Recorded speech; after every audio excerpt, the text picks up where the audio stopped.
Good evening, and welcome to the Church of St. Ignatius Loyola and our Ignatius Loyola Lecture Series for 2022. I'm Father Michael Hilbert, Associate Pastor.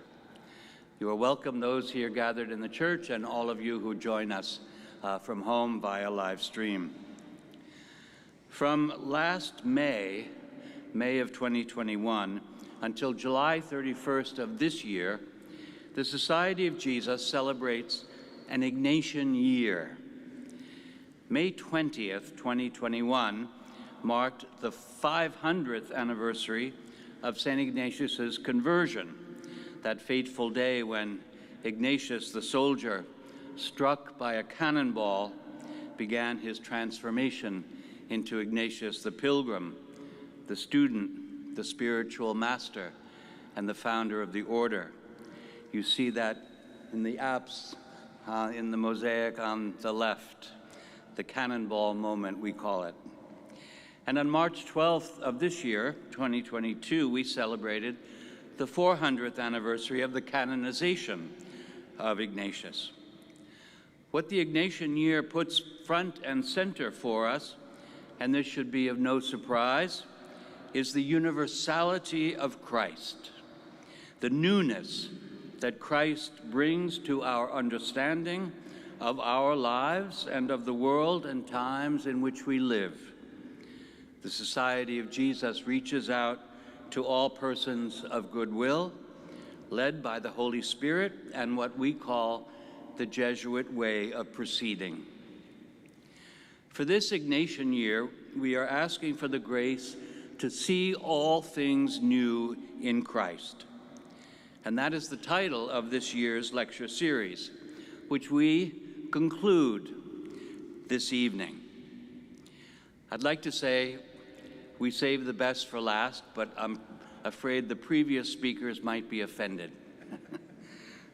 In this and in the 4 previous lectures, prominent Jesuits invite us to see all things new in Christ from the perspectives of their areas of knowledge and expertise. Tonight's lecture is in person here in the parish church and also live streamed. All the lectures in the series are available or will shortly be available on our parish website and on our YouTube channel. It's my pleasure now to introduce a Jesuit who has been an inspiration to me personally for many years, and one whose genius and passion I envy greatly. Brother Guy Consolmagno has one of those unique and uniquely Jesuit jobs or missions. From its earliest days in the Society of Jesus, has been gazing at the heavens, not daydreaming, mind you, but in reverent awe and lively curiosity. Jesuit astronomers, mathematicians, cartographers, and clockmakers opened up the world to the planetary sciences in that epoch of discovery, all at the behest of the popes. The celestial maps produced by the Jesuits at the Vatican Observatory revolutionized our understanding of the physical heavens. Brother Guy is now the director of the Vatican Observatory and specializes in meteorites and asteroids. I hope he can tell us about what we just heard recently about a supermassive black hole discovered at the center of our galaxy. Brother Guy, we welcome you, and help us now to see all things new in Christ. Thank you. Thank you.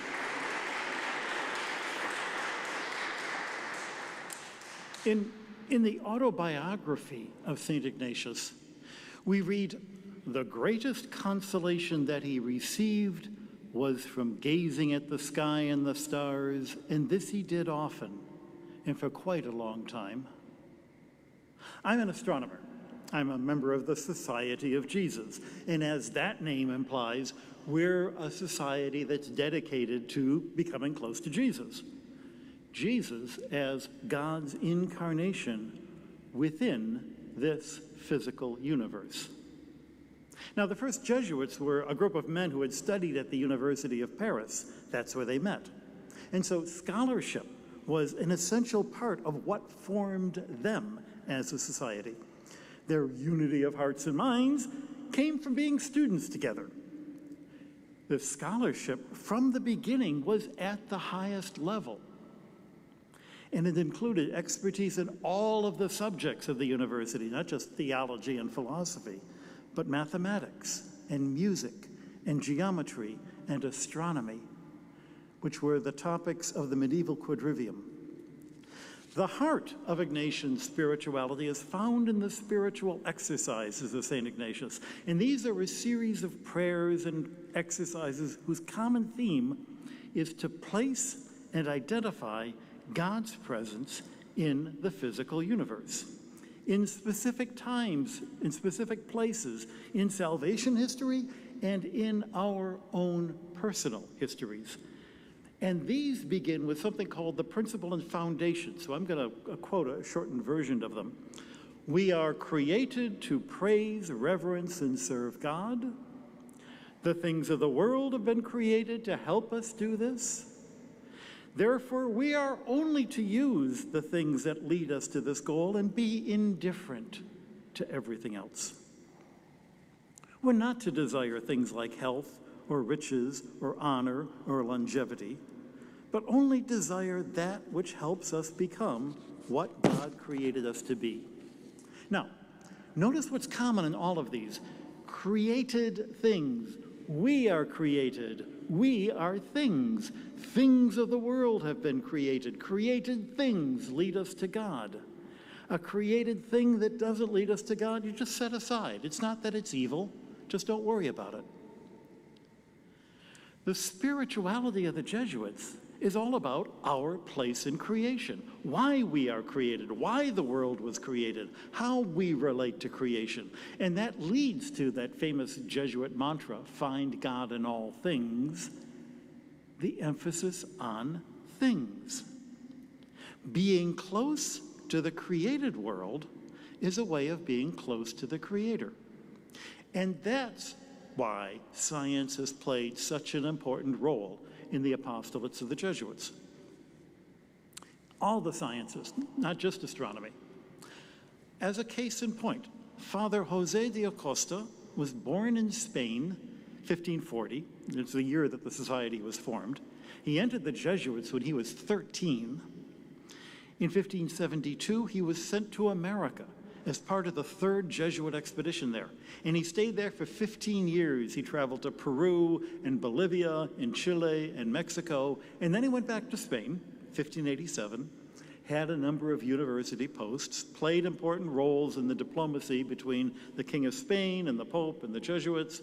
They made him the rector of the Jesuit College at Salamanca. He dies 1600. I'm going to give you a number of these stories about different Jesuit scientists to try to illustrate how they did science and maybe how it's different from the rest of us do science. Because, first of all, when Acosta got back to Spain, one of the first things he did was to write books about his experiences. De Natura Novus Orbis, on the nature of the new world. Okay, it starts out as a description of the flora and fauna of the Americas. Fine. It's translated from Latin into Spanish. It eventually leads to a series of 7 books published as The Natural and Social History of the Indies, which is, what they still call the Americas. And the first 3 books cover the geography and the climate and the geology. He talks about earthquakes, he talks about volcanoes. In the 4th book, he talks about minerals and plants and animals. And the last 3 books are about the people who live there. Well, just as a systematic description of a new continent, that would have been remarkable enough. But it's more than that. First of all, notice it's written in Spanish. This is a generation before Galileo. He's writing not to the other scholars, but to the general public. He's spreading it to an audience of people who don't speak Latin.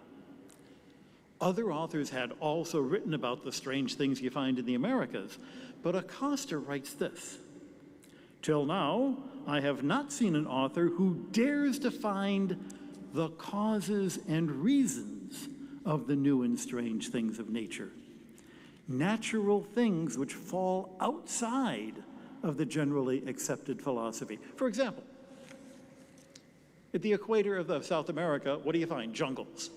Yeah, we're used to that, but so what? In Europe, in Africa, what you find is a desert. And Aristotle had said this is what you should expect in the hardest part of the world, is deserts. And suddenly in South America, you're not finding that at all. Acosta says of Aristotle, he was a great philosopher, but he was wrong about this. Again, that's a generation before Galileo. Acosta talks about, where do the trade winds come from? We know that the trade winds arise because of the spin of the earth. They didn't know about the spin of the earth yet, but he thought maybe it was the celestial spheres moving. He's trying to figure out not just that there are trade winds, but why there are trade winds. He notices that the tides in the Atlantic match the tides in the Pacific. And he describes the tides as being caused somehow to something that the moon is doing, and he's right, and Galileo was wrong about that, but that's a whole different story. He was one of the first to describe altitude sickness. He was one of the first, he actually was the first, who looked at the indigenous peoples and saw a connection between them and the people in Asia, and he proposed that maybe there had been a land bridge and that people had been able to migrate from Asia. No one had been to the Bering Straits yet, but he deduced that just from the people he saw. There's another early Jesuit about that time, working in science. There's the mathematician, Christopher Clavius. There's a crater on the moon named for him, which features in the movie 2001. But Clavius was instrumental in promoting mathematics as part of the Jesuit curriculum. He wrote textbooks. His books were used everywhere, including mission territories. He's probably best known because he was on the commission that reformed the calendar under Pope Gregory XIII, what we now call the Gregorian calendar. And among the other things, this included a new way of calculating Easter and all the other feasts that depend on Easter. It was promulgated in 1582. 20 years later, as people were still really confused about, oh my gosh, well, the calendar, he wrote this big book that, among other things, he explained why the calendar was changed. He explained how you can, calculate Easter as long into the future as you want. It's based on a formula. It's not based on the observation of the moon. In the book, he has tables of when Easter is going to be up to the year 5000. Clavius was a little bit older than Galileo, but they overlapped.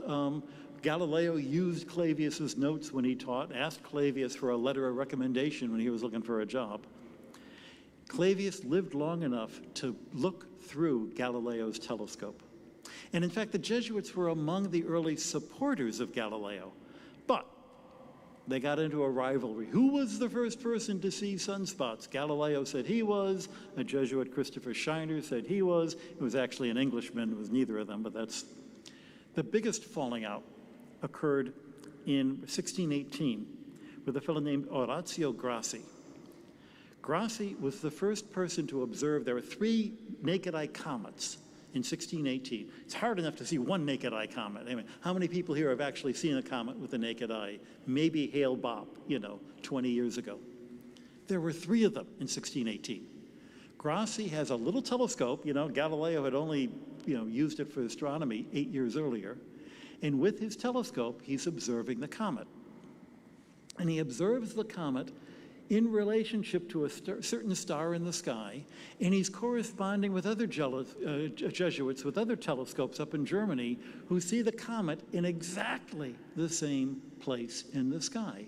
And from that, they deduce that the comet is out beyond the Earth, so far away that there's no parallax. It doesn't matter where on Earth you're looking. And from that, he concludes that they're out beyond the moon. Galileo never saw the comet with a telescope. He was sick in bed. And he was jealous that somebody else had seen them before him. So he and Grassi engage in this big argument about where are comets and what are comets made out of. And ultimately, over the next 4 years, they have this battle of booklets. And Galileo's final book is called The Assayer. And it's a masterpiece in the philosophy of science. And Galileo argues famously, with great wit and great sarcasm in Italian, your science has got to be based on the authority of what you see, not what some wise person told you. And then, having never seen them, he argues that the comets are actually just, reflections in the upper atmosphere. But as I say, that's another story. But it does remind you that the scientific evidence in favor of the Copernican system and the Earth going around the sun in those days was still pretty shaky. Jesuit scientists were among the first to try to examine the observations to make sense to see if the Copernican system would work or not. And one of the most notable was a Jesuit scientist, Giovanni Batista Richoli. And he wrote this book 20 years after the Galileo trial, and he comes up with 80 arguments for and against the Copernican system. And there's a book actually written by a member of the Vatican Observatory, Chris Graney, Against All Authority, which I recommend to people. It's a lovely little book on all the arguments and why what they knew at the time led the best scientists to conclude that the Earth was not moving. For example, you can't just tell from the motions of the one planet opposite the other whether it's all the planets are going around the sun, including the Earth, or all the planets are going around the sun, but the sun is going around the Earth, which is still standing still. Because, mathematically, they're the same thing. The only difference is whether or not the Earth is moving relative to the distant stars, and they couldn't see any evidence that the Earth was moving because those stars are so far away, and they didn't know how far away they were. He comes up with a bunch of arguments like this that all eventually convince them, the Copernican system is really elegant, but I don't think it fits the data. And it would be another 100 years before they figured out why it does fit the data. Actually, the most memorable thing about Richoli's book, we've got a big copy of it at the Vatican Observatory, is you open it up and there's this giant map of the moon, which he observed with a telescope and mapped out very carefully, and he names the things on the map using the system we still use today. So Sea of Tranquility, where, the Apollo 11, he's the guy who gave it the name Sea of Tranquility. And the idea that you name the big mare regions for different moods or different, he's the guy who came up with the idea that you name the craters for prominent scientists. The most prominent crater that you can see on the face of the moon, he named Crater Copernicus. And right next to Copernicus is Crater Galileo and Crater Kepler and Crater Aristarchus, who also believed in the heliocentric system. And not very far away is Crater Richoli, which he names for himself. In fact, there are 30 craters on the moon named for Jesuits, because the guy who made the map was a Jesuit. The naming of the planetary features continues even to this day, because among the other things, he said, you're going to use, Latin as a way of writing these names, and Latin grammar. And as it happens, I serve on the Mars Task Group. Actually, I'm the chair of the Mars Task Group of the International Astronomical Union's Working Group on Planetary Systems Nomenclature. And I got the job because they said, oh, he's a Jesuit, he must know Latin, which by Latin teachers could have told you better. Father Tolbert was spinning in his grave to know that. Actually, I do know people who do know Latin, and that's good enough. Around the same time as this Richoli was a really marvelously goofy guy, Athanasius Curser, youngest of 9 kids, enters the Society of Jesus when he's 14. He shows up at the Roman College in 1633, which was the year of Galileo's trial. And he was fabulously enamored with the new way of doing philosophy. Use experiment, use observation, use mathematics. That's what Galileo had said in the Assayer. Using reason and mathematics, one of Curser's great works was a 3-volume essay on Noah's Ark, trying to figure out where there was going to be enough room to hold feed for enough animals for 40 days. And you go, wait a minute. Well, he's asking the question from a scientific point of view, even if it's a painfully naive question. He actually was a polymath. He wrote books on hieroglyphics, on magnetism, sundials, optics, acoustics, music, astronomy, philology, logic, Chinese culture, Roman antiquities. He had a room at the Roman College where he organized what became known as the Curser Museum, which included things like, unicorn horns. Well, they're not actually from unicorns, but they were things that, what's easier to believe, a unicorn or a narwhal? What's easier to believe, a unicorn or a hippopotamus or a rhinoceros? The world was strange in those days, and he was trying to make sense of it. The thing that he was really most important at, though, was that he was the guy that all the other scientists of that era would write to. They didn't have scientific journals yet. So if you made a discovery, there were 2 or 3 people that everybody knew that you would write to one of these people and they would take your results and publish them in their next book. And that's what he did.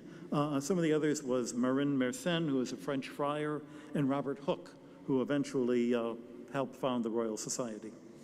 So you can read Curser's books, and they're this crazy combination of really outstanding observations and utterly absurd. And he presents it all without comment, without judgment. If you saw it, he's going to report what you saw. And at the time, how did they know any better? Go a generation after that, the next century, is Roger Boscovich, probably the most famous Jesuit scientist in the 18th century. Now, the Jesuits held their general congregation, number 16, in 1731. Boscovich would have been 20 at that point. And this congregation said that Jesuit schools should support Aristotle's philosophy because that's what our theology is based on. Well, it was Aristotle's philosophy that had gotten Galileo into trouble. But the general congregation also said it's okay to teach the experimental sciences. And this is just at the time when Newton's Principia is going through its 2nd edition and eventually its 3rd edition.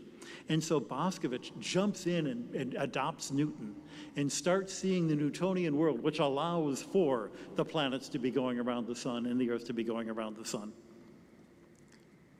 1742, Boscovich is in Rome, and he notices that there's a crack in the dome of St. Peter's, and he figures out how to shore it up and fix it so it doesn't crack anymore.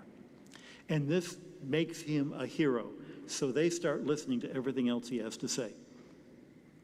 Among the things he does is he gets the people at the Vatican to lift the prohibition of teaching the Copernican system. They'd actually been teaching it as a mathematical system up to then.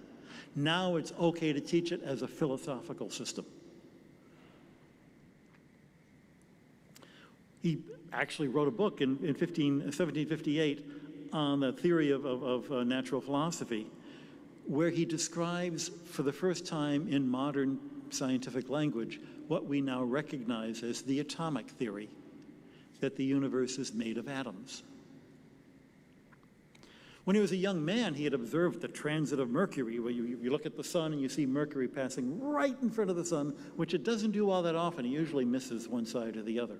But he saw one of the times when it did happen, and he got excited because he realized there will be times when Venus passes in front of the sun. And he and a number of other people recognized this was very exciting. Remember that parallax thing I was telling you about?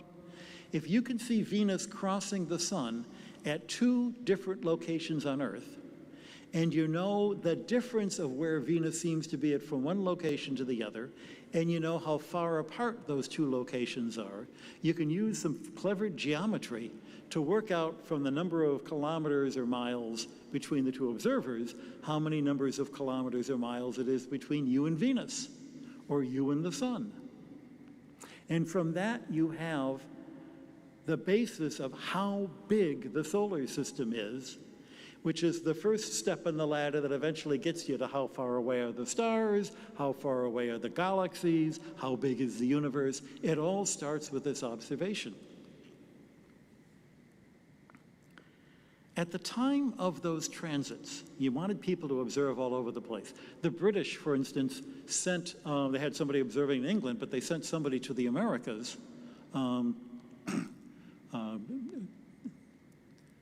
Charles Mason, who was the number 2 at the Royal Observatory. And because you had to know exactly where you were, they sent a surveyor, a fellow named Jeremiah Dixon. And on their way home, they stopped off in Maryland and surveyed this line between Maryland and Pennsylvania, Mason-Dixon line. At the time, 25% of all the observatories in Europe were run by Jesuits. One of them was the observatory at the Vienna University. It was founded by Maximilian Hell in 1755. In 1769, he goes to Lapland in northern Sweden to observe the transit. He's invited by the King of Sweden. Now, Sweden is a very Protestant country in those days. Jesuits were forbidden from setting foot in Sweden, but he was such a good astronomer that he was invited to make the observations. Then in 1773, the Jesuits are suppressed, and his observatory is taken over by other people, and the people who run it at that point become very anti-clerical, anti-Jesuit. In 1835, von Littrow looks over the notes that Hell had written, and he said, Hell's data were really good. They were too good. He faked it. Well, actually, he'd been delayed in publishing his data for all the typical reasons, and his results did actually agree better than the others. Littrow decided that this Jesuit astronomer was too good to be true. He said, you can even tell the ink that he's taking his notes in changes color, very suspicious. And so that became sort of the common wisdom by the middle of the 19th century. Hell was a fake. But what do you expect? We all know those Jesuits. We all know they're a bunch of fakes. And then, the end of the century, the eminent American astronomer Simon Newcomb describes in the monthly notices of the Royal Astronomical Society, 1883, he actually took a look at those same pages that Littrow had looked at. To quote, this writer was perplexed to find that he differed entirely from the conclusions of Littrow. They don't look like they were faked at all. They're not in different colors. And actually, it turns out Littrow was colorblind. And the irony is that Newcomb himself was accused of trying to destroy the careers of his rivals. He was so good at, trashing other people that he was the model for Professor Moriarty in the Sherlock Holmes stories. But he turns out not destroying Hell, but actually bringing Hell back to Maximilian Hell, back to good credence. Now, I want to end up with probably the most important Jesuit scientist and possibly the greatest astronomer you've never heard of. His name was Angelo Secchi.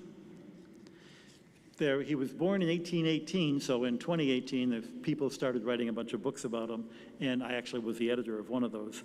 And Secchi was a remarkable scientist. He built this gizmo using electricity to automatically record the temperature and the pressure and all the other meteorological data, so that you want to follow what the weather was, you didn't have to have somebody sitting next to these instruments and writing it down by hand.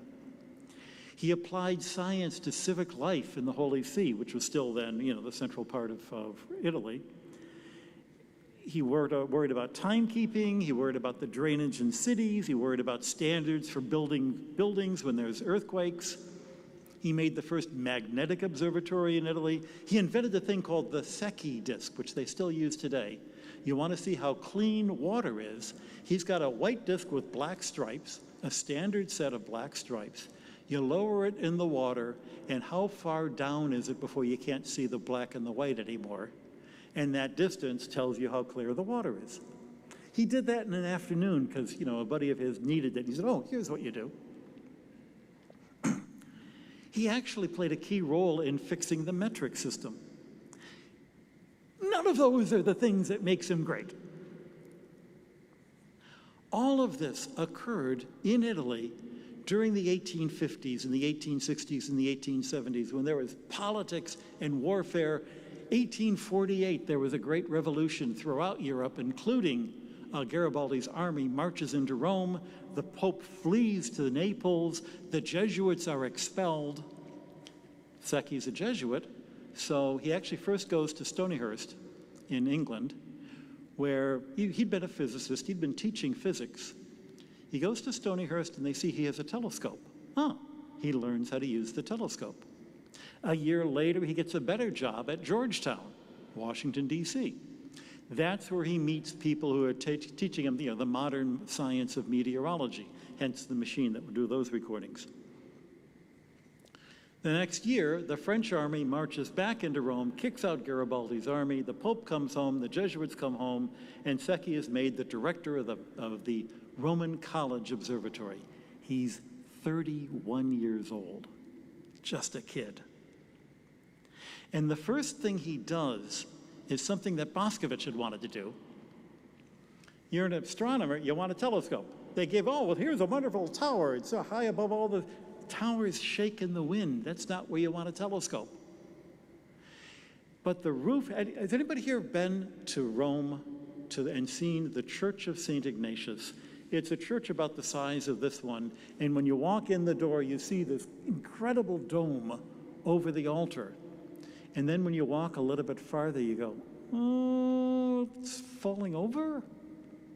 It's fake. They ran out of money. So it's a flat roof that's painted in perspective, Trump doily. And from the front door, it really looks like a dome. This church, incidentally, was designed by that same Orazio Grassi who got in trouble with Galileo. Well, there's no dome, but there were 4 giant pillars that were built to support the dome that they never made. And so Secchi says, I'm going to put my telescope on top of one of those pillars. It's not going to shake in the wind, but it's up above the rest of the sky. With these telescopes, well, one of the first things he did was to start observing the sun during the day, looking at sunspots, looking at solar prominences. He took some of the first photographs of an eclipse, and you see that, have you ever seen pictures of the eclipse? You remember the eclipse in 2017. Around the moon are all these weird blobs of light. People didn't know, is that actually out there or is it in the atmosphere, just like comets? He's got a photograph of the corona. Somebody in England took a photograph of the corona. They look identical. So it must be out there in the sun, not here. He makes a connection between how active the sun is and what's happening to magnetic fields here on Earth. That turns out to be really important. There was an event in the 1850s, the Carrington event, where the sun had a really strong solar blop that caused all the telegraph wires to go haywire. Well, more than haywire, if one of those events happened now, it would knock out our power system. And the question is, are we ready for, if COVID, isn't enough, that's another disaster to worry about. NASA is actually tracking the solar activity for this reason. There's a pair of spacecraft, I call them the stereo spacecraft, and each of them has a little package which is called the Sun-Earth Connection Coronal and Heliospheric Investigation Package. Sun-Earth Connection Coronal Heliosphere Investigation. The darn guy got a NASA instrument that has as its acronym his last name. Now there's fame. They're never going to do that with Consolmagno, trust me. None of those things, though, are what makes Secchi so important. You know, anybody else would be happy to have one of those accomplishments. The greatest thing that Secchi did was he put a prism in front of the lens of his telescope and then looked at stars through the prism. Now, this was about the time that, you know, chemists like Fraunhofer had realized light from burning elements gives off distinctive colors, and you can tell what the element is made out of by the color that it gives off. And they had looked at the sun and seen these lines in sunlight, and somebody had pointed it at, you know, a bright star, Sirius. But Secchi isn't satisfied with that. He observes 5,000 stars, taking their spectra. And out of this, he sees that they're not all different, they're not all the same. There are a limited different number of groups. And he starts classifying stars by the number of lines that they have and which lines they have. And he can even identify, these are the stars that are rich in carbon. I know those lines. Okay, that's pretty cool, right? Think about it. Before Secchi, when you observed stars in the sky, you were just trying to measure their positions. That's all you could do. That's what the philosophers said. That was all you could do. There are things that we know must be true, but we will never know, for instance, the chemical composition of a star, because who could go to a star and get that chemistry? And 20 years later, Secchi has done that. He has changed the question that astronomy studies from where are the stars to what are the stars. And that makes him the father of astrophysics. The spectral work that he does is, you know, the basis of the Hertzsprung-Russell diagram that every astronomer has to learn. He even did this with planets. People were measuring where the planet is in the sky. He's asking, what am I actually looking at? What are those markings on Mars? He sees markings, which are real. The things he saw were real. And he describes it in a little Italian book that they're canali, like channels. 30 years later, Percival Lowell takes that same word and, you know, adapts it for his crazy things that he imagined he saw, and we get Martians and canals on Mars. It's not Secchi's fault, but he's the first guy who used that word. 1870 comes along. Rome, what happens in 1870? Bismarck, in order to unify Germany, starts a war with France, invades France. Paris is under siege. The French withdraw their army from Rome to defend Paris. Garibaldi marches into Rome. The Pope flees to the Vatican, and Secchi's observatory, which was, you know, outside of the Vatican, it was in the center of Rome, is now under the anti-clerical Italian government's control. Secchi is so well known in Europe that they don't kick him out. They make a deal to let him continue until he dies, and then as soon as he dies, then they confiscate all the equipment.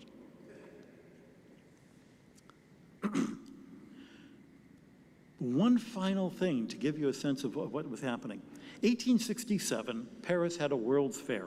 They had exhibits from different nations. At that point, the Vatican was still recognized as the Holy See as a nation, separate from Italy. And Secchi has this little gizmo that records the weather, and he gets the gold prize for that, and he gets the Legion of Honor for that. And this is, you know, a great, great triumph for the Vatican. At that point, he's invited to join the committee held in Paris to fix up the metric system. And he's put on a commission, the Committee of 1870. And then Rome falls. Secchi shows up in Paris to work some more on this commission, and the Italian government complains to the French government, Secchi is no longer representing a country because his country doesn't exist anymore. So you can't continue to have him on the commission. And the other scientists are going, but he's a scientist. He's done all this work. We need his advice. Under instructions from their government, the Italian scientists say, if you let him continue to work, we're leaving, we're walking. And the other scientists say to the Italians, bye-bye. Secchi continues to work. Secchi comes home to Rome. The Pope, Pius IX, greets Secchi, raises his hand and says, I vote for Father Secchi. They notice in Rome that science has a political aspect to it that they can use.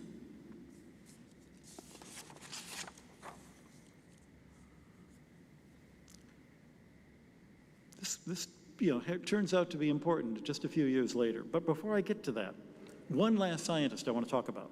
Here in America, a fellow named James Mcelwainey, born in Port Clinton, Ohio, 1883. One of 8 kids. He's living on the farm. At age 15, he leaves school to work on the farm. Finally, he joins the Jesuits 3 years later, and he gets his high school degree and then goes on for further education. The Jesuits have you study philosophy, so he's studying philosophy in St. Louis, and he shows an aptitude for science. And there's a little seismometer that was installed there. All the Jesuit schools had seismometers in those days. If you've ever been to the Fordham campus, you'll see a little building that used to hold their seismometer. He's fascinated by this thing. His Jesuit superiors recognize this. So they send him off to the University of California at Berkeley, where he gets his doctorate in 1923 on the propagation of seismic waves in the surface of the Earth. It's the first thesis on seismology in North America. And of course, he does the work at a university that's sitting on top of the San Andreas Fault, though they didn't know that then. What happens? You've got the seismic scientist and the seismic hot zone. So what do the Jesuits do? They say, well, you've got your degree, come back to St. Louis and teach. And not a whole lot of earthquakes in St. Louis.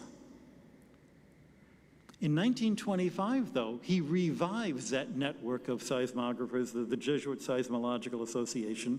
He sets up an active network at all the Jesuit schools, including up at Fordham. That network keeps going until 1963, because if you've got more than one seismometer, you can triangulate where was the earthquake and how deep was the earthquake and what was the nature of the earthquake. And in 1963, the US government says, that's exactly what we need in order to tell if the Russians are keeping true to the nuclear test ban treaty and testing their bombs underground. So the government takes over the funding of all of that. But he's the guy who started the network. In the process, you can also see the different layers of the Earth where the seismic waves reflect off of the core and the mantle and the crust. Mcelwainey stays in St. Louis for the rest of his life. He died in 1956. Even though there weren't earthquakes there, he set up a lab that would measure the velocity of earthquake waves in different kinds of rock, which is useful for trying to figure out, when you know how fast the wave got to you, well, what kind of rock did it go through deep in the earth? But St. Louis in the Midwest is an area where there's a lot of weather, so he also gets into meteorology. He writes books on meteorology. He supports the education of a whole new generation of seismologists and meteorologists.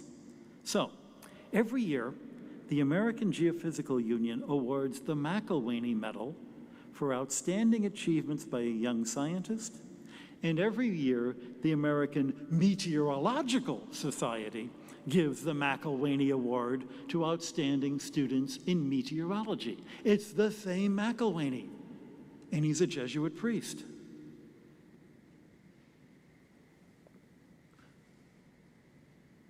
Go back to Secchi. That same political, uprising that led to the revolution in 1848 that made Secchi have to flee, that, confiscated his observatory after he dies, all of that is coming out of the end of the 19th century. There are all sorts of pressures in society about church and science coming up at that time, not before then. Until the middle of the 19th century, who's around collecting data? Well, who's writing scientific papers? You can go to fill off a volume of the Philosophical Transactions, look who the authors are, and you'll find they're medical doctors, they're noblemen, they're clergymen. Who else in that era had the education and the free time to actually do science? Government wasn't paying for it. What's more, what is the day-to-day life of a scientist mostly? It's collecting data, and you write down data, and when I was a young student, you would write it on 3x5 cards, the different data, and you sort and file. Nowadays, we use Excel spreadsheets, but it's still, face it, it's data keeping, it's clerical work. Why do we call it clerical? Because it was done by clerics. It's the same skills that you need to keep track of births and baptisms and weddings and marriages and funerals. Of course, clergymen were going to be doing this work. And yet, at the end of the 19th century, there are some real strong political pressures to get the world to think, oh, you can't trust clergymen, especially you can't trust Catholic clergymen to be so. Where is this coming from? You know what amps and volts are? Your cell phone has a little gizmo that will charge it so many amps, so many volts. Mr. Ampere was a Frenchman who was a devout Catholic, worked with St. Francis de Sales. Mr. Volta was an Italian, devout Catholic. And yet somehow by the end of the 19th century, they're trying to tell you that Catholics are anti-science. Why are they doing this? In Europe, it's part of the anti-clerical. We want to have our own universities. We want to have our own countries. In America, it's an anti-immigrant thing. They want to keep out those terrible Southern and Eastern Europeans. People with vowels at the end of their name, like Consolmagno. By gosh, we've got to keep those people out of America. And the argument was, well, everybody knows they're anti-science. Well, there's a long history for why they would come up with that. Part of it was this 19th century Whig idea.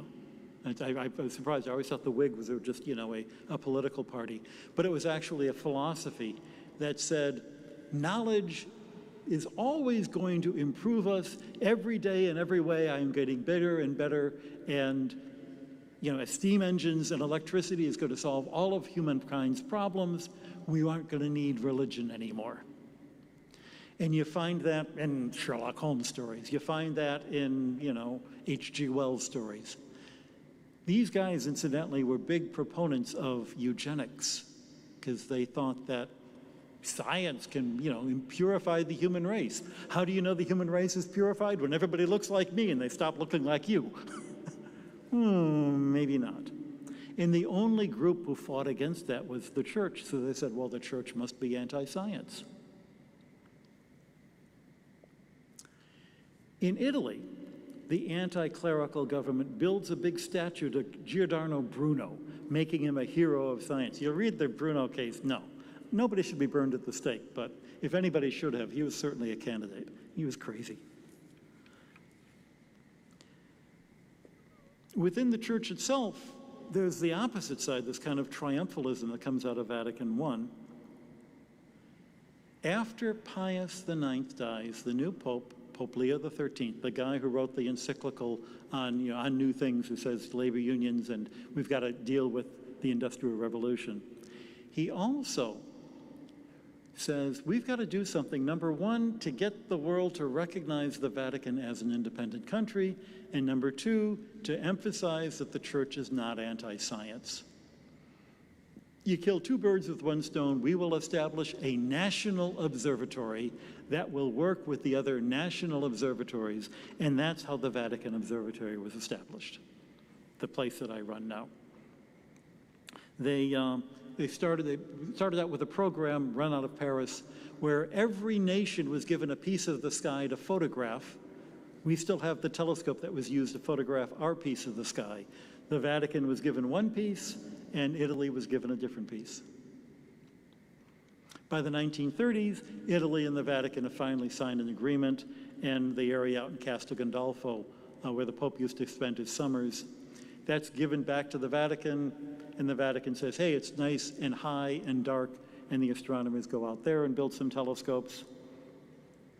In the 1980s, the light pollution makes that terrible, and now we've got a telescope in southern Arizona.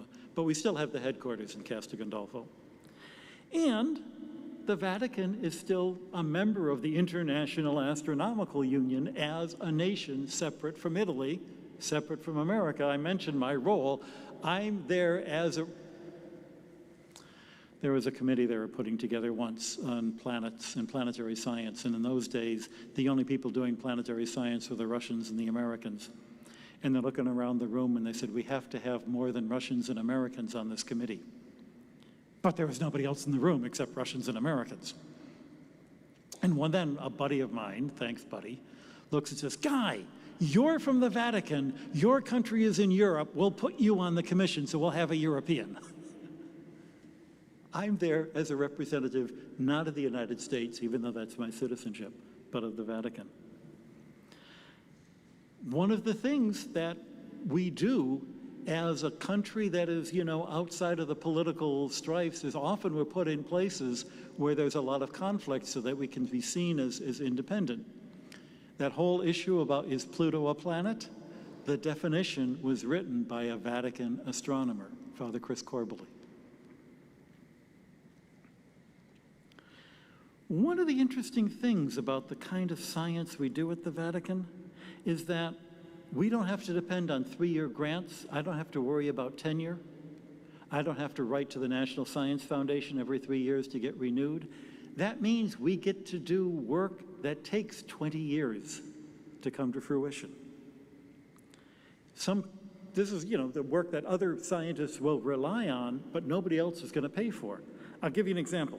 My colleague Bob Mackey and I, he's a brother Bob Mackey, also at the observatory. We've got at the Vatican Observatory a collection of 1,000 meteorites. These are rocks that fall from the sky and they come in different types, and no one had ever systematically measured their density, their porosity, their thermal properties, their magnetic properties. And so he said, we'll do it. It took 20 years, but we've got a pretty good database now. The first time I presented this work at a meeting, one of the grand old men came up to me and says, Guy, you're measuring meteorite densities? Nobody does that. Well, of course nobody does that, because, I had my own meteorites and I didn't have to wait for NASA to pay for it. And now everybody is using our data. In fact, Bob is now on the NASA mission that's going to be measuring the density and all the other properties of the stuff that OSIRIS-REx is bringing back from the asteroid belt. And he's a scientist on another mission to the asteroids. And meanwhile, I get to philosophize like this about science. I've told you a bunch of different stories about Jesuits and Jesuit scientists. Now I'm going to do the analysis. So work with me here. You can see that being a scientist and a Jesuit carries certain advantages, and yet, as you might expect, every advantage has also got a drawback. That Jesuit education, think about, the people we heard of who were like the 8th kid in their family, or had to leave school at 15. You join the Jesuits, and the Jesuits will pay for your education. No one else would have paid for their education. But when you're a Jesuit and they make you do theology and philosophy, that takes forever. So, you're going to be well into your 30s before you get around to getting the doctorate. A layperson could be pursuing research goals, setting up their grants by the time they're 25. Typically, a Jesuit's committed to these studies until their mid-30s. Bob Mackey, who I just mentioned, has his own lab. He joined our meteorite lab in Rome and then set up the equipment. He was 40 years old when he did that. A Jesuit scientist gets to be sent to exotic places. For Acosta to go to the Americas in the end of the 16th century, that was as remarkable as being sent to the moon, going into space. Who else would be able to go these distances? Who could afford to send you on a ship? Being a Jesuit meant he got to go to places that most people didn't get to go to, which allowed him to write the great books he wrote. Being a Jesuit also meant that when they ordered him home, he had to come home. I remember in my own experience, a Jesuit just a little bit older than me in Baltimore, Jim Salmon. He was an expert in chemistry. He had his doctorate in chemistry. He worked out unstable and chaotic reactions in chemistry, really cutting-edge work, until somebody in the Jesuit said, "Oh, you're a scientist. That means you're good with numbers, right? How would you like to serve as the province treasurer?" That international network of Jesuits gives you a safety net, you know. Secchi was able to flee from Rome to go to England, and then because there were other Jesuits there to support him. Being a Jesuit also means that sometimes you're going to have to flee because you're associated with what might be a very unpopular group. Orazio Grassi was able to make the observations and compare them with other Jesuits to show there was no parallax for comets. Galileo only had himself to rely on. Having that network is a real plus. But it also can make you then come up with answers that other people maybe don't want to hear.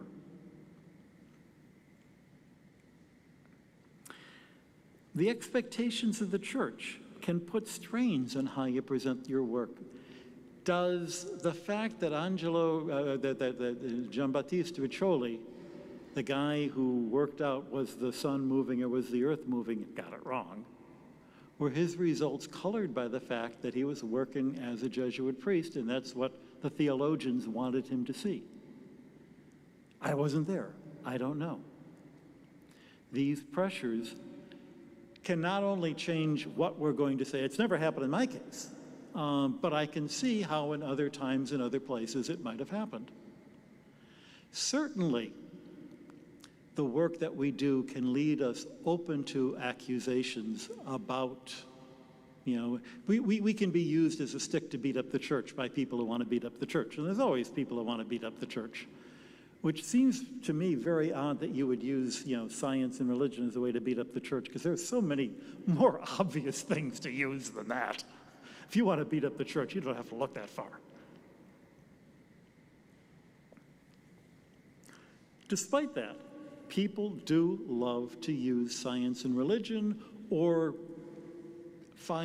if you go online and you look up my name, you will eventually come across a website that claims that I said that Jesus Christ was an alien. I didn't. I didn't even say anything close to that. But it's on the internet, it must be true. You will find that the Vatican has a telescope called Lucifer. We don't. It's such a goofy story that no one in their right mind, even if we did, why would we ever want to name a telescope named Lucifer? I mean, give me a break. That would be, even if I was a Satanist, I wouldn't do that. You know, am I that stupid? Well, maybe, but no. And yet people will invent these crazy stories about the work we do and why we're doing it. I'm not there to cast the Pope's horoscope. I'm not there to work out the date of Easter. We've already figured out how to do that. I'm not there looking for aliens to baptize. There's a more subtle problem, though, with the kind of work we do. The kind of work we do, that gathering data that takes 20 years, everybody uses the data, but you don't get Nobel Prizes for that. It means that sometimes the Jesuit astronomers are not appreciated by their immediate peers. Secchi invents astrophysics by measuring 5,000 stars, but at the time he's not credited with changing the way that astronomy is done because people don't see what he's doing and they don't understand yet why it's so important. In fact, the British scientists refused to translate his books into English, which is why in the English-speaking world, he's still the greatest scientist you've never heard of. In the 19th century, it was the Whig historian. Remember I was talking about Whigs? He was a Whig both in politics and in this philosophy, Thomas Macaulay. He writes that being a Jesuit has a tendency to suffocate rather than develop original genius. This was actually at the same time that Secchi is being an original genius, but Macaulay doesn't know that.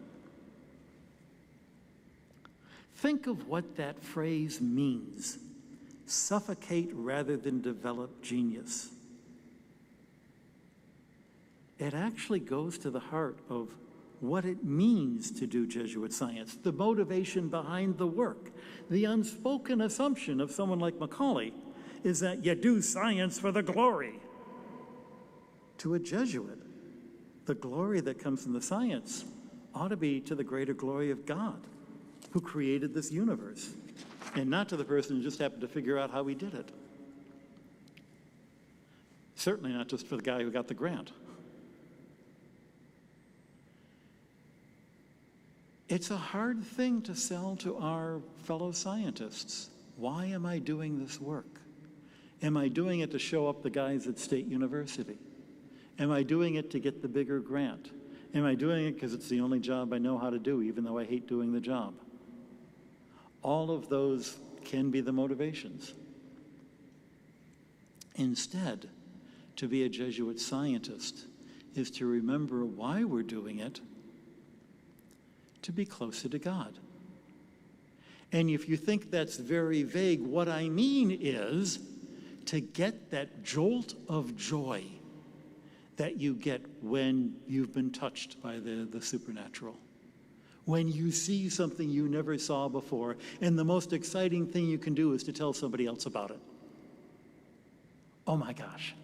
I mean, there's only 5 people in the world who care about this result, but boy, are they going to be excited when I tell them.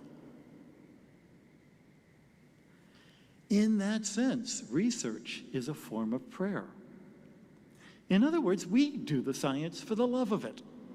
The love of the science itself, the love of the truth in general, the love of the church that supports us to be able to do that kind of science, and which brings us to the author of the science, the author of the truth, the love of the Creator, whom we find in all created things.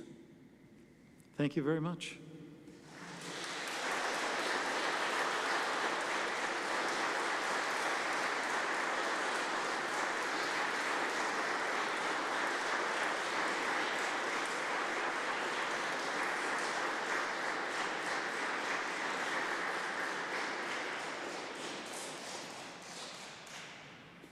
Brother Guy, are you open to a few questions? Sure. From the audience? If there are any questions, comments, I'd like to ask about this black hole, but maybe others, and I'll bring a microphone around. If you please stand and identify yourself and then ask your question. So while you're going out there, I'll answer the black hole question. Okay. We've always known, well, we haven't always known, we've known for about 20 years that there was a black hole in the center of the galaxy. But the question is, how could you ever actually see it? It's almost like theology. We know something exists, even though we can't see it, because we see the effects it has on the things we can see. And then there was a fellow in Germany, Heino Falke, who was at our summer school in 1993, and he came up with a very clever way of using microwave telescopes spread over the entire Earth, gathering the data for several years to work out a way of imaging the shadow of the black hole. And he did this first for a galaxy that didn't have so much interference, so it was easier to see. And I remember when he and his team, when he first announced it, he said, the object we're looking at is the size of, he was in Belgium, and he says, from here in Belgium, the object we're looking at is the size of a mustard seed in Washington, D.C. And that's remarkable, first, to give you a sense of how tiny it is. And secondly, that phrase mustard seed, because it happens that Heino Falke is also a lay preacher in the Deutsches Evangelische Kirche. He is a Protestant church. Deeply devout Christian.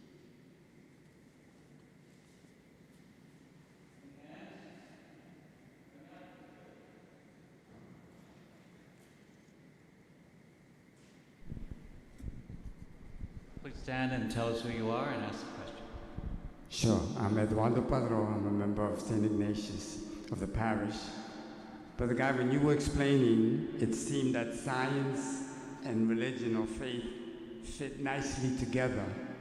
But I perceive, at least in my experience, that in today's society, people perceive it very differently. Right. The scientists are intelligent, they know the real truth, and people who espouse religion or faith are somewhat backward and kind of dumb, but we just have to kind of tolerate that. That seems to be the subtle message, at least that I feel I've gotten throughout my educational experience. And I thought you might address, if you will, that tension between religion and faith in current society. Right. Well, is it a surprise to hear that the things you see on TV might not be totally correct?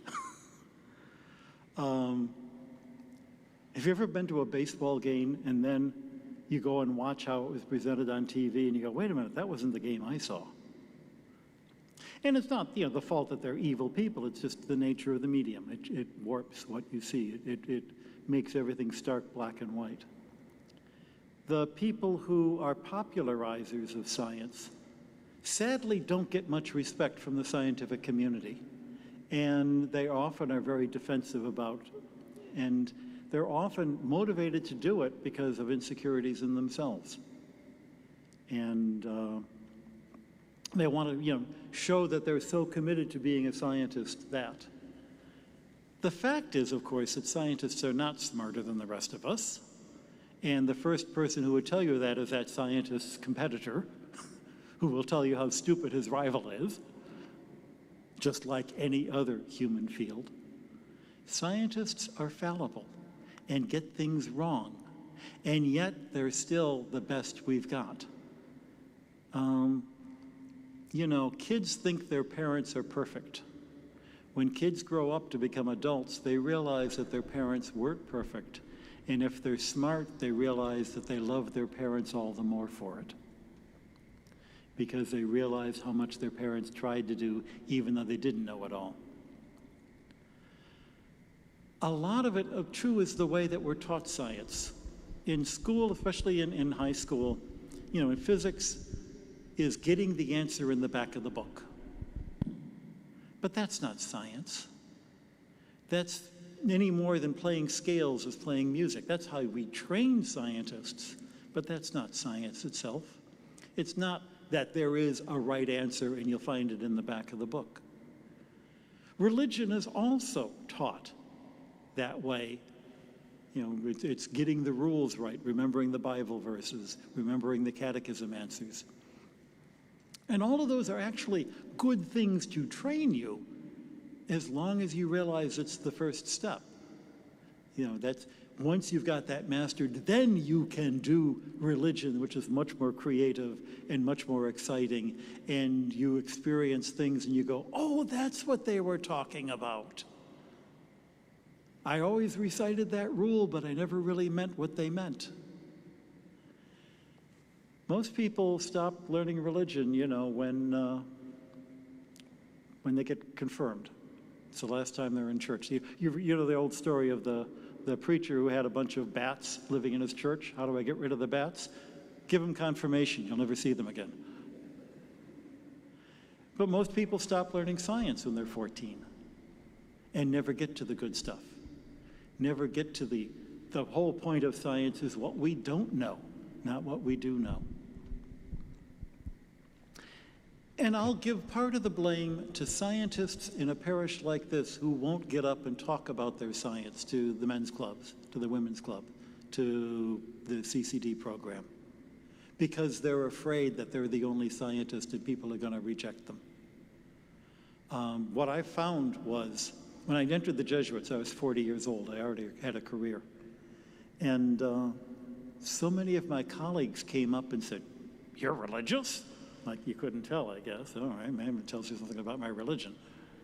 And then they'd say, "Let me tell you about the church I go to."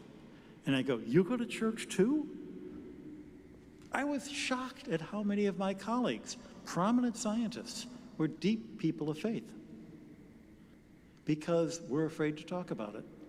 It's not that the one substitutes for the other, but each gives support to the other. Theology is a system of reason, but all systems of reason start with axioms taken on faith. Religion is based on religious experience, but every experience is an experience. It's a data point. It's based on a reality that we're trying to figure out. And if we're more willing to talk about it and more willing to get beyond the everybody knows level, and not just in religion, but in every part of life, I think it would be a richer experience for us all. Okay.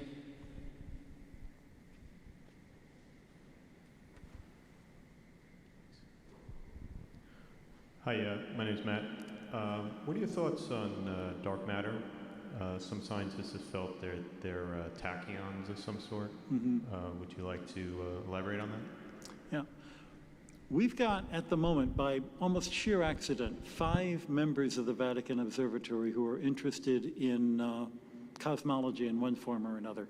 We actually just had a little meeting of them 2 weeks ago in Rome. One of them is a fellow in Canada who's an adjunct of ours who observes evidence for what might be dark energy or dark matter.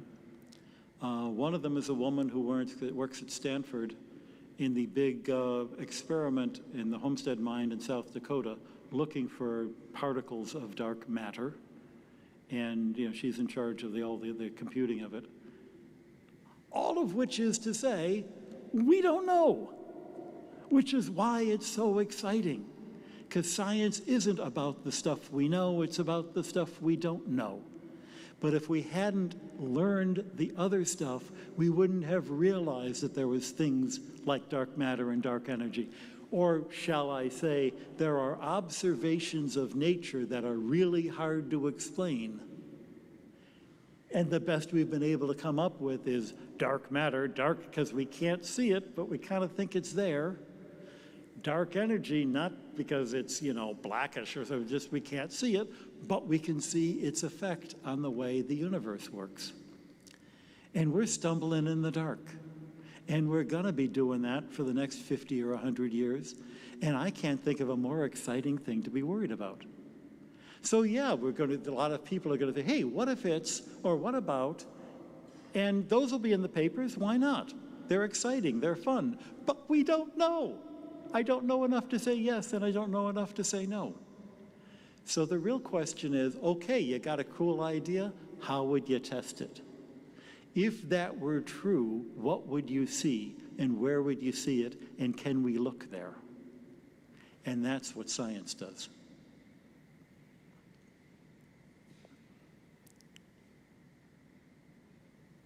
It sounds an awful lot like theology if you think about it.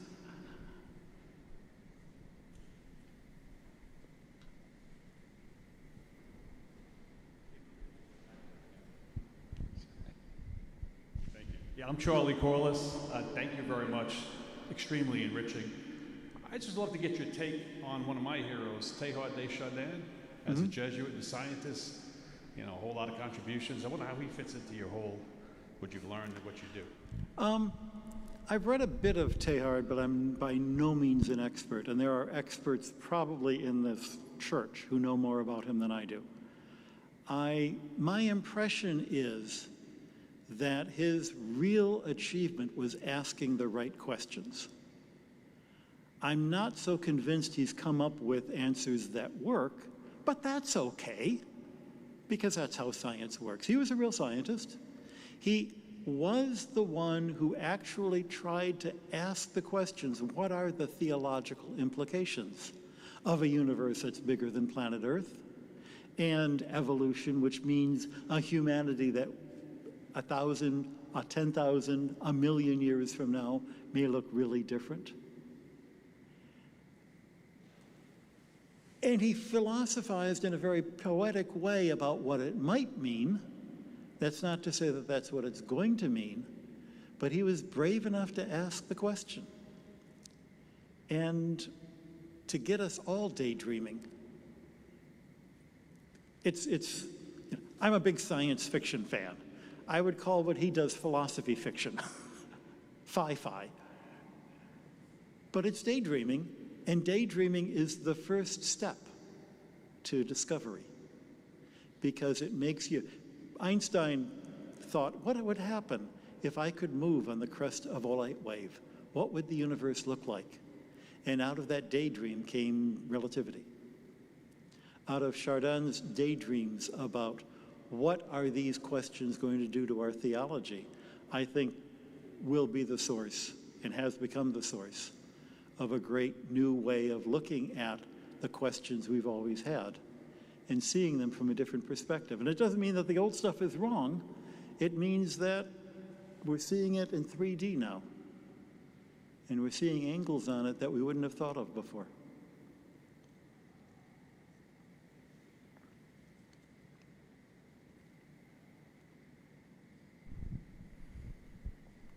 Any other questions? Observations? Guy? Thank you so much. Thanks for coming, everybody. I appreciate this. Quite a turnout.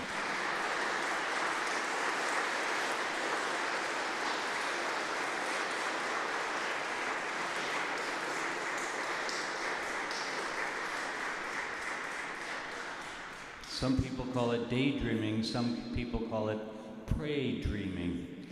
And I don't know if the light pollution in New York allows us to see the stars very often, but you have really helped us to appreciate the wonder of the Creator and how much science that is not about what we know, it's about what we don't know, and asking the right questions is perhaps the key. I'd like to acknowledge the benefactor who has supported this entire lecture series. Is here with us this evening, Mr. Felipe Proper. Felipe, would you stand up and accept our appreciation? Thank you.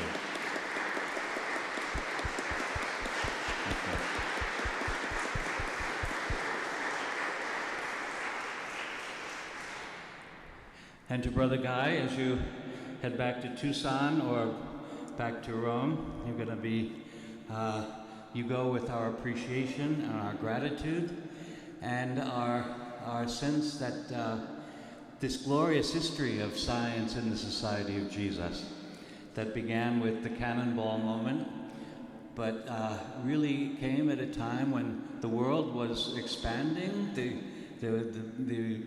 discovery, the voyages of discovery, and how astronomers and cartographers and mathematicians brought us ever closer to the Creator.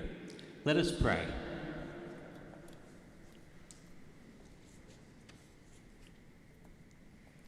As we journey through this Ignatian year, may we be shown the path to you, God of all people, God of all galaxies, and live out our vocation, becoming the person you have invited us to be. Give us the grace to work for reconciliation every day, with you, with others, and with your creation.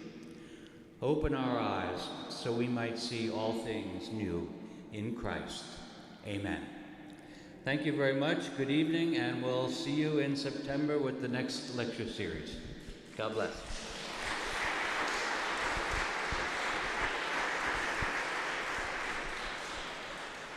Is the table manned out there? Do you want to go back? I'll go back and see. That's the text if you want it. Thank you so Got my much. use for it. Should we go back and? Yes.